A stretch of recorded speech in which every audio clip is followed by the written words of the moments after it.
La préparation de la conférence climat, l'ultime session de négociation a commencé ici à Bonn. Les délégués doivent déboucher sur un texte d'accord.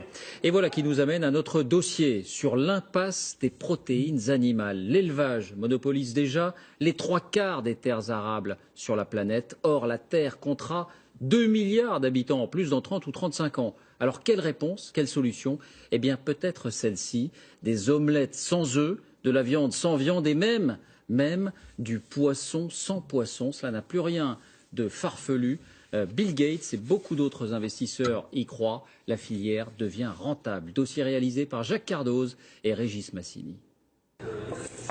L'apparence, la texture, le crépitement même de la friture dans la poêle, tout y est. Et pourtant, cette viande n'est pas une viande. Un faux steak qui a de bonnes chances de s'installer dans nos assiettes dans les prochaines années. Ça va être bon, juteux. Vous allez ressentir la même sensation que lorsqu'on mange un steak haché classique. Et pour les médaillons de bœuf, on va être plus proche du beefsteak qui permet de faire un ragoût ou un bœuf bourguignon. Et après 4 minutes de cuisson, voilà le résultat. Un produit composé de filaments, des faux muscles qui se détachent, comme s'il s'agissait d'un vrai steak de bœuf. Le secret de cette réussite est l'œuvre de ce Canadien. C'est lui qui l'a inventé. Le procédé reste confidentiel, mais il a accepté de nous en parler. Il est le seul au monde à proposer une viande faite de protéines végétales et qui contient ces fameux filaments. Nous, on peut créer différentes textures selon ce qu'on veut et différentes fibres selon la longueur de la cuisson. La vache ou le bœuf, c'est quand même 14 mois pour donner des muscles. Et nous, on le fait en 1 heure. Un composé végétal précuit qui fait fureur au rayon surgelé des grandes chaînes de supermarchés américaines. La société Dive pèse 100 millions d'euros de chiffre d'affaires par an et propose aussi du poisson sans poisson ou des ailes de poulet sans poulet. Ça marche énormément. On produit présentement près de 50 000 kilos par jour. On a une croissance accélérée de 40 % par année. On vend maintenant dans 22 000 supermarchés à travers l'Amérique. Aux États-Unis, 80% des acheteurs ne sont pas végétariens. Ces viandes alternatives sont en train de révolutionner le marché. C'est meilleur pour la santé et plus respectueux de l'environnement. Il y a de plus en plus de consommateurs qui cherchent des alternatives à la viande. Ça n'a même pas besoin d'avoir exactement le même goût du moment que c'est bon. C'est évidemment la grande question, est-ce que c'est bon? 55 000 restaurants comme celui-là proposent cette viande sans viande. Veggie Grill, c'est un peu le McDonald's des végétariens. Les cartes sont élaborées à 50% avec ces produits. Nous les avons testés. Donc ça, c'est le hamburger. Sans viande. La viande sans viande. Du steak haché sans steak haché. Un petit goût de grill. Ah, il y a un goût de grill. Ça ressemble vraiment.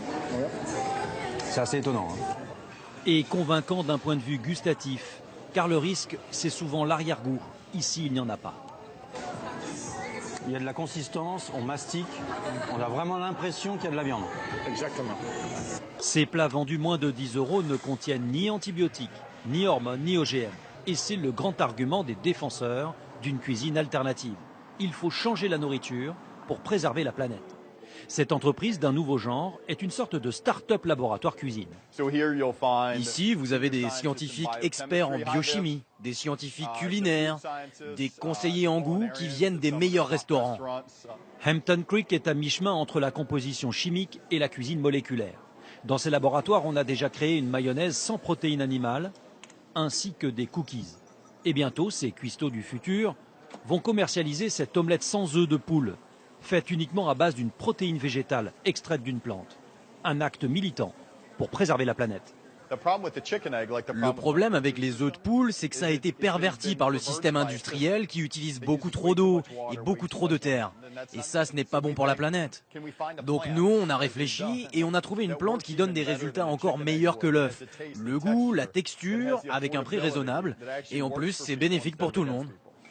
En Californie, beaucoup sont convaincus que la protéine animale ne peut plus suffire à alimenter 7 milliards d'humains et que cette cuisine a inéluctablement un avenir. Une petite dizaine d'entreprises préparent nos futures assiettes. Voici même des fromages sans aucun lait de vache ou de chèvre.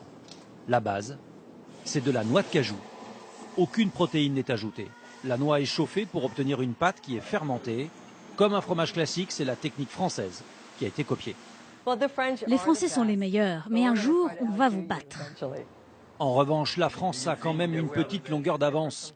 Ce fromage est trop crémeux à mon goût et sans relief. Je dirais que ce n'est pas complètement un fromage, mais c'est presque un fromage. Malgré cela, Miyoko vend déjà 700 000 pièces par an, un fromage qui doit même débarquer en Europe l'année prochaine.